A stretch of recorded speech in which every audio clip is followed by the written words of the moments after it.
Bilganingizdek, alhamdulillah men bu dunyoni tark etdim. Men shunchaki meni qo'llab-quvvatlaganlar, men bilan birinchi kundan boshlab birga bo'lganlar uchun qisqa video yozib qoldirmoqchi edim. Alloh ajringizni ziyoda qilsin, darajangizni ko'tarsin. Inshaalloh Allohga da'vat qilayotganlarni qo'llab-quvvatlashni davom eting. Men qoldirmoqchi bo'lgan narsa bu aka-opalarimiz uchun kichik bir nasihat. Ko'rib turganingizdek, bizga bu hayotda ko'p ne'matlar berildi. Mashinalar, pullar, menda bo'lgan hamma narsa, alhamdulillah, bizga ko'p ne'matlar berildi. Va subhanalloh, kasal paytimda ko'plab odamlar menga xabarlar jo'natishardi. Birodar, siz inshaalloh jannatdasiz. Birodar, siz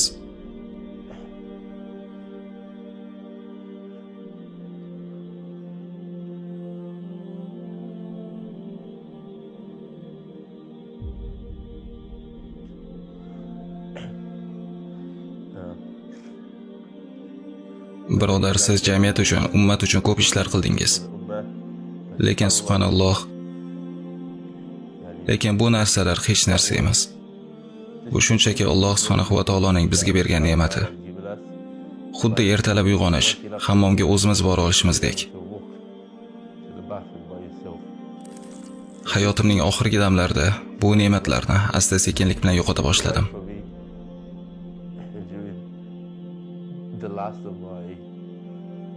Alhamdulillah. Allohga qasamki, ba'zilarimizga Alloh subhanahu va taolo tomonidan qachon bu dunyoni tark etishimiz bildirilmaydi.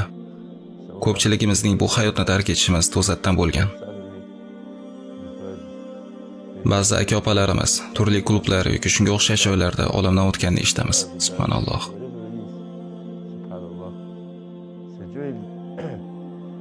Akalarim va opalarim, bu hayotda oldingizga maqsad qo'yishga, rejalar qilishga harakat qiling va uni amalga oshirishga harakat qiling. Maqsadingiz xoh o'z loyihalaringizni amalga oshirish bo'lsin, xoh birovlarning savobli ishlariga moddiy bo'lsa ham yordam berish bo'lsin. Uni amalga oshirish uchun harakat qiling. Chunki Allohga qasamki, qiyomatda bu narsalar sizga asqotadi.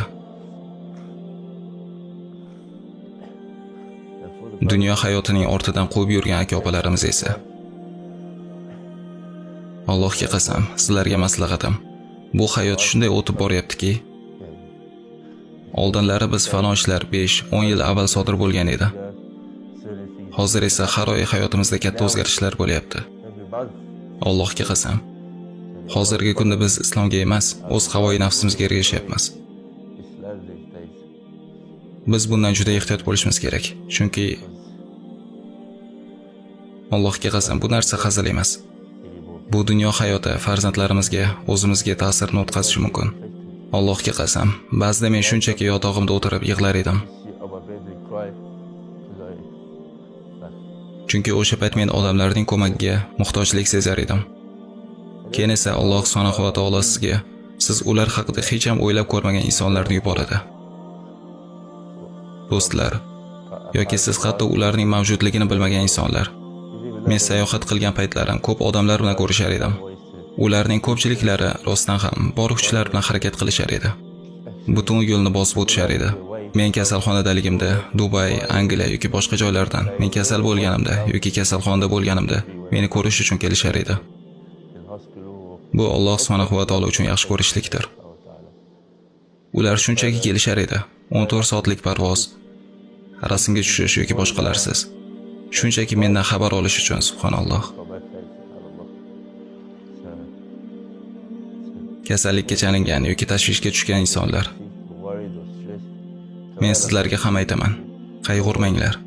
Agar sizlar biror kimning ko'magiga muhtoj bo'lsangiz, Alloh subhanahu va taolo sizga hech qachon kutmagan odamlaringizni albatta sizga yuboradi. Siz shunchaki Allohga tavakkal qiling, Allohga ishoning. Bu sizlarning har biringiz uchun kichik nasihatim. Agar siz hech bo'lmasa bitta, ikkita yoki 3 ta odamda biror yaxshi ishni boshlashga yordamlasha olsangiz, esingizda bo'lsin, o'limingizdan so'ng siz ularning siz sabab boshlagan yaxshi amallar uchun ajrlar olib turasiz. Va bu kimnidir Allohga qaytishiga sabab bo'lsa, va inshaalloh bu sizga oxiratda yordam beradi. Shunday qilib, hayotingiz davomida u tomon harakat qiluvchi maqsad qo'ying. Inshaalloh bu sizga qabrda va oxiratda asqotadi. Alloh sizlarni yaxshiliklar bilan mukofotlasin. Assalomu alaykum va rahmatullohi va barakatuh.